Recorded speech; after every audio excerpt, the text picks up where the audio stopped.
I don't make a lot of blended soups and I didn't really grow up on tomato soup, but when I learned about this recipe, it changed the game. This is a roasted tomato soup with fennel bulb, carrots, celery, herbs. We're gonna blend everything together and it's gonna blow your mind. I'll show you how to make it right now. Here we go.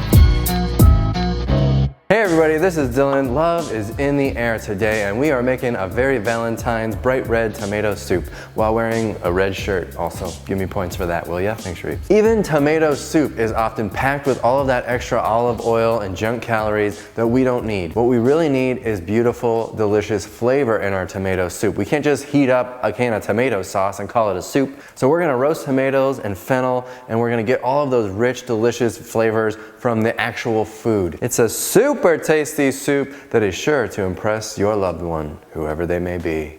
Reeves. Okay, let's cook. The first thing we're gonna do is take like 10 or 12 Roma tomatoes, cut them in half, and throw them on this thing just like this. Boom, boom, boom. It doesn't matter if they're facing up or down. I can't remember if I can do this in one Pyrex or if I need a second one. So we're gonna start with one and see what happens. By the way, quick cooking hack. With tomatoes, you know how everybody lets their tomatoes go a little too long sometimes and you get those little bit moldy spots on your tomato? This recipe is great for those tomatoes. Cut off the moldy spots and use your soft, super ripe tomatoes for this. You'll love the flavor. It looks like I'm gonna fit it in just the one Pyrex. What do you think of that, folks? Reeves, what the heck fennel bulb did you buy? When I got to the checkout, I had remorse, especially because they charge you per quantity. So I could have picked the biggest one they had. Use a regular sized fennel bulb. Ours is gonna be a little on the small side this time. She didn't even buy us a second one. I'll cut this little piece of stem off the bottom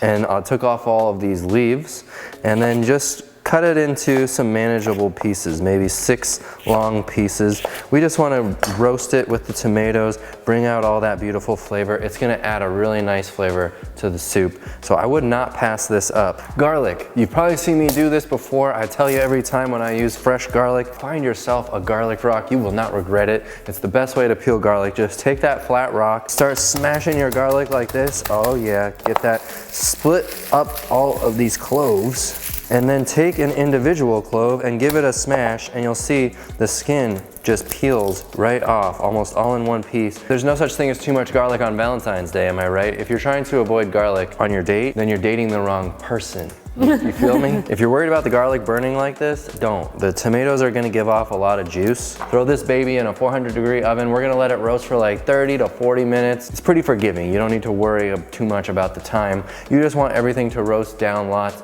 because that's what's gonna bring out the flavor. You're essentially concentrating the tomato flavor because some of the liquid's gonna come out and then you're roasting the flesh of the tomato. Oh, it's gonna be good. Mirepoix. Is it mise en place?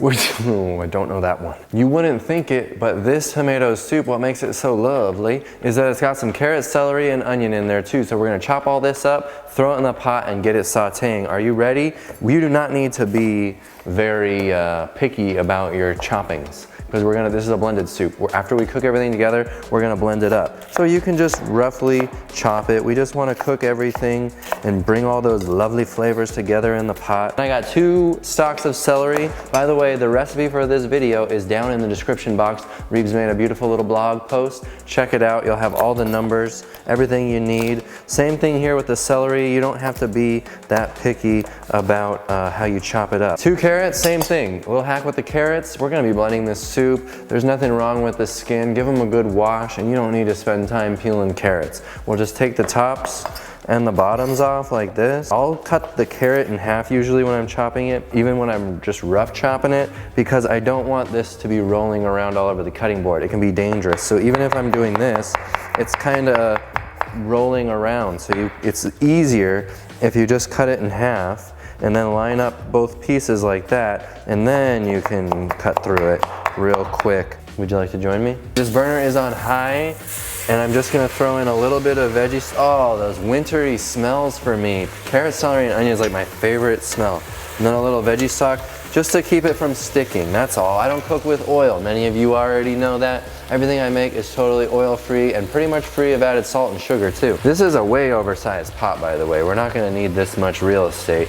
But my other cast iron pot is being used for the baked beans. Oh, these baked beans. Keep an eye out for a baked beans recipe coming soon. Oh my gosh, it's so good. All right.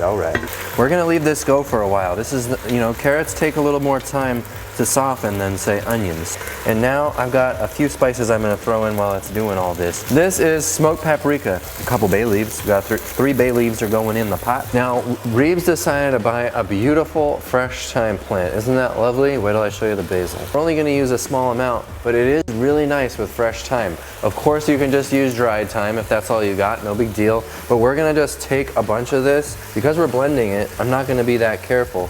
So I'm just gonna take like this much, cut it off, we'll throw it in the pot. I could cut it into the pot. Now we've got some smaller bits for all this. Isn't that beautiful? I'm gonna throw in 1 can of tomato sauce. This is just a regular 15-ounce can or whatever. There's no salt added, which I highly recommend you try to use. And now we're gonna be ready to grab our Pyrex out of the oven and we'll add that too. Look how beautiful all this looks. Only a few minutes ago, there was still a lot of juice left in here. So in the last few minutes of roasting, the juices start to evaporate, and that's what's gonna bring out a lot of the tomato flavor. If you use just raw tomatoes thrown in the pot or blended up into the pot, you just are not gonna get the same flavor. We got that roasted garlic, the fennel going in. I'm gonna throw in some more veggie stock. And it's hard to tell just how liquidy this is gonna be until we blend it. So you can always add some veggie stock to the pot after we blend it, so I wouldn't add too much yet. Once you've got it up to a boil, by the way, you can turn this down to like a medium low. I wanna add a little bit of sweetness to cut the acidity of the tomatoes. I don't like using processed sugar, but I really love our date powder. This is essentially our version of sugar. It's a full fiber, whole dates that have just been dried and ground. A really nice product. You can buy it on our website. If you don't have date powder like this, I'm gonna throw a couple of teaspoons in is all. You could just let a few deglet dates simmer in here. Make sure they're pitted. You don't wanna blend this up with the pits in. Boom, it'll all come together. Reeves loves a little cashew cream dollop on top of her tomato soup. So she's asked me to prepare for you some cashew cream. All I did was take a half a cup of raw cashews that I just store in the freezer. I threw in a half a cup of water and we're gonna blend it together and boom, that's a cashew cream enough for me. I've let this beautiful pot of almost soup simmer for like 15 minutes. Everything is really nice and tender and come together. At this point, I'm just gonna grab out my bay leaves. We'll set them aside. Now it's just as simple as ladling all this into your blender. If you have to do it in multiple batches, that's okay. That's it, throw it back in there. This is looking pretty thick, so I am gonna add probably the rest of this veggie stock, which means we've used about a whole quart for this. So if you're gonna let it sit on the stove, just throw your lid down on top, cover it up, and you won't have such a mess to clean up. I almost forgot black pepper. Be sure to grind in some black pepper. You can do it in your bowl too, but I wanna give it a little bit of time simmering with the black pepper in.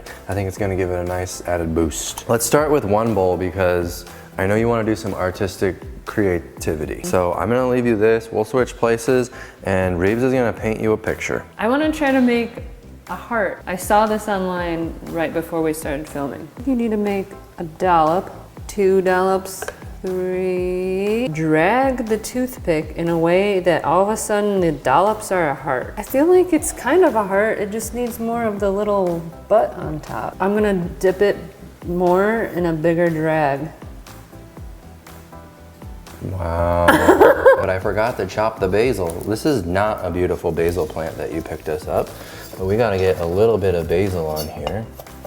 I'm gonna do like a couple dribbles of balsamic glaze. Wow, this is spectacular. Those hearts are really starting to look like hearts. That's a beautiful dish right there. Wow, okay, can you taste that? Yeah, I'll taste it. Ooh, that is really delicious. Tomato soup is the best, and it doesn't get any better than this. Ah, that's great. I'm happy to hear it. They say a way to a person's heart is with food, and with this dish, you're gonna keep that heart healthy too. Don't forget to click below for this recipe and check out more great healthy recipes on this playlist right here. Happy Valentine's Day. We'll see you on the next one. Bye.